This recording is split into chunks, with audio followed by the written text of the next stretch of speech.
Christina Grimmie was a shining star in the music industry who had millions of fans worldwide. She was friends with celebrities such as Selena Gomez and Justin Bieber. But as Christina's fame continued to grow, so did the attention of one obsessive fan. His fixation with Christina had escalated to dangerous levels, as he was relentlessly stalking her. With each passing day, the fan's fixation grew deeper and the line between admiration and obsession became blurred. One fateful night, after a concert, Christina was confronted by her stalker, who opened fire and took her life in a hail of bullets. The music world was left stunned and shaken by this tragic event. One thing is certain, Christina Grimmie's bright light was extinguished far too soon, leaving a legacy of music and mystery in her wake. Christina was born on March 12, 1994, in New Jersey. She was of Italian and Romanian descent and was the daughter of Tina and Albert Grimmie. Tina worked as a receptionist, and Albert worked at Verizon Communications. Christina had a brother, Marcus, who was 2 years older. Christina grew up in a loving and close-knit family and was especially close to her older brother. They were very close and considered each other best friends. Sadly, when Christina was just 1 year old, the family received terrible news. Tina was diagnosed with breast cancer. It was a very difficult time for the family, but after much anxiety and grueling treatments, Tina won her first victory against cancer. Unfortunately, 3 years later, she relapsed and was diagnosed with grade 4 breast cancer. The doctors told her that she had little chance of survival. However, Tina, supported by her husband, her faith, and the love of her children, decided to fight. Once again, she won her battle against cancer despite all the challenges. Christina had loving and supportive parents. They encouraged their children to try new things and follow their passions. The family soon realized that young Christina had a true talent for singing. At the age of 6, she was already very gifted and gave beautiful performances for her family. It was Albert, her father, who encouraged her to pursue her passion for music and singing. He could sense that his daughter was destined to become a talented singer, but he had no connection to the music industry. At the age of 10, Christina began taking piano lessons with great dedication. She learned to read music and could play by ear. When she sang, she was often accompanied by her older brother Marcus on guitar or bass. Christina was an introverted girl who didn't easily get on stage or perform in front of her friends and family. It was often her parents or brother who encouraged her to sing at family gatherings. Christina entered adolescence with a burning passion for music.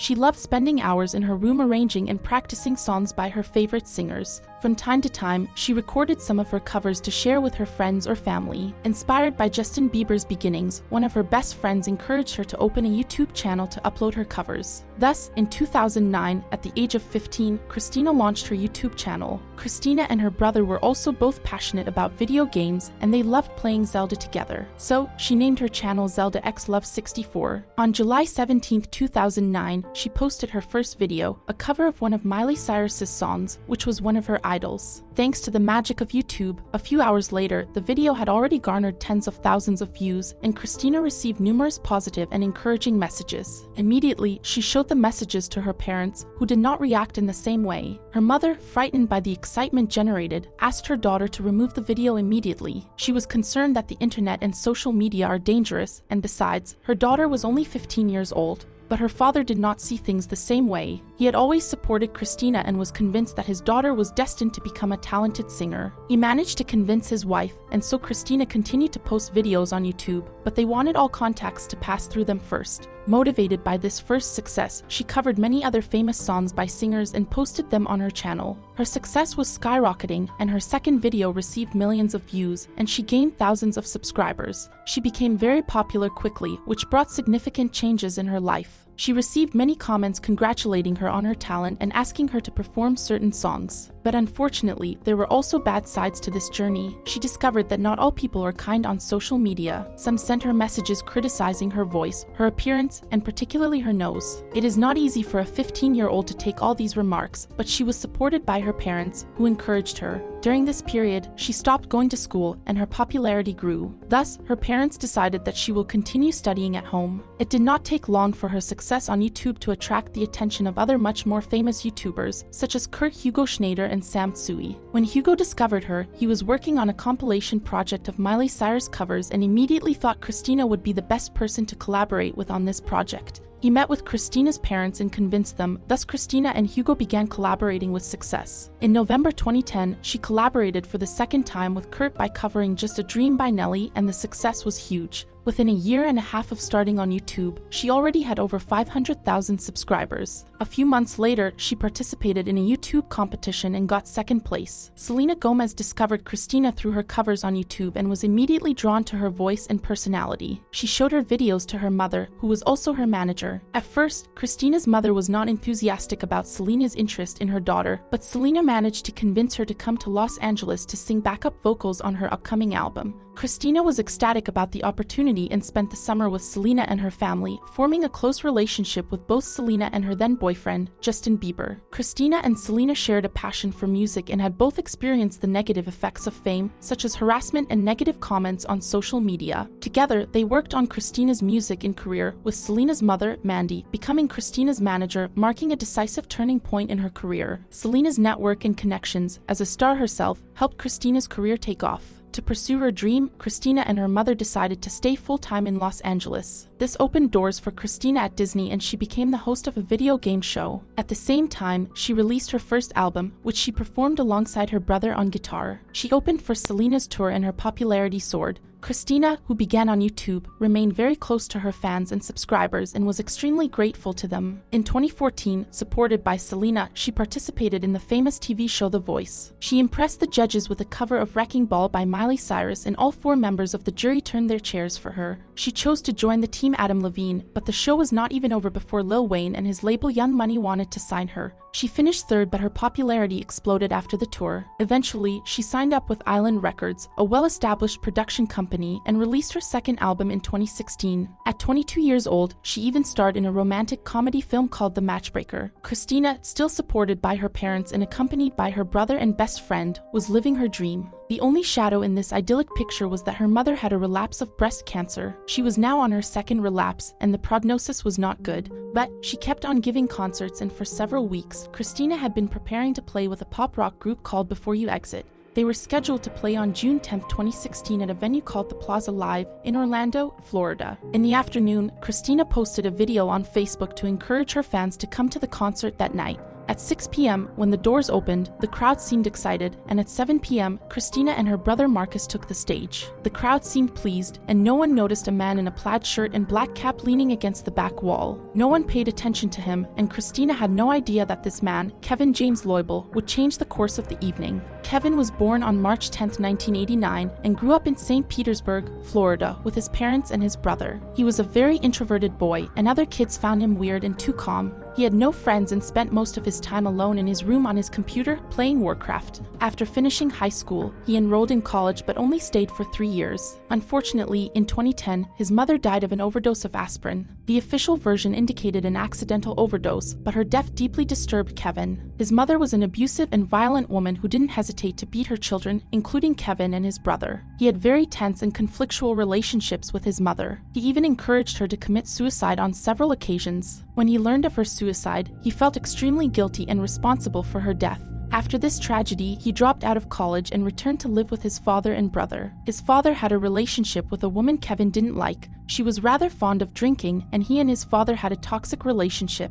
The police intervened several times at the family home, notably for problems of violence. Pushed by his family, Kevin worked part-time at an electronics retailer called Best Buy, but things didn't go well for him there either. He had issues with colleagues and clients, leading his manager to move into a back room with IT repairmen to minimize interactions with others. He no longer had contact with clients and had limited interactions with his team. Nonetheless, there was still one employee with whom Kevin managed to get along and who became, in a way, his only friend, Corey. What you need to know about Kevin is that he had an aversion to light to such an extent that he had covered the windows of his room with thick curtains or even aluminum foil. Moreover, he couldn't stand noise at all, and it was not uncommon to see him with earplugs. But Kevin had never been diagnosed with any mental disorder or specific illness. As for his love life, Kevin had no interest in girls. He had never had a girlfriend, and he didn't seem to be actively seeking one until 2015 when he stumbled upon one of Christina's videos on YouTube.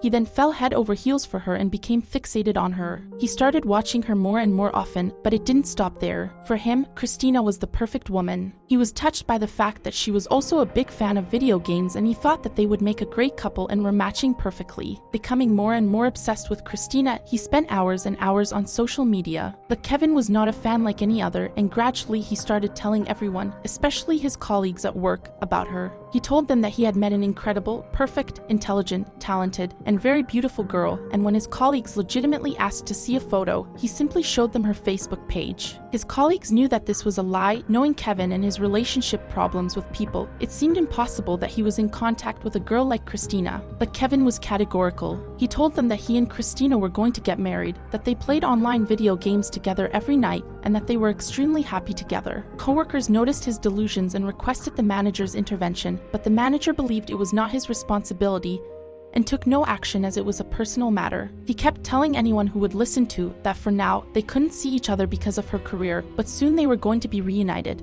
He then turned to faith, saying that it showed him the way, and he began attending church every week to be in line with his beliefs. Kevin also decided to change his physical appearance to become more attractive to the one he loved. He paid for laser eye surgery to stop wearing glasses, teeth whitening, and even had hair implants. He later discovered that Christina was vegan and was absolutely against the consumption of meat.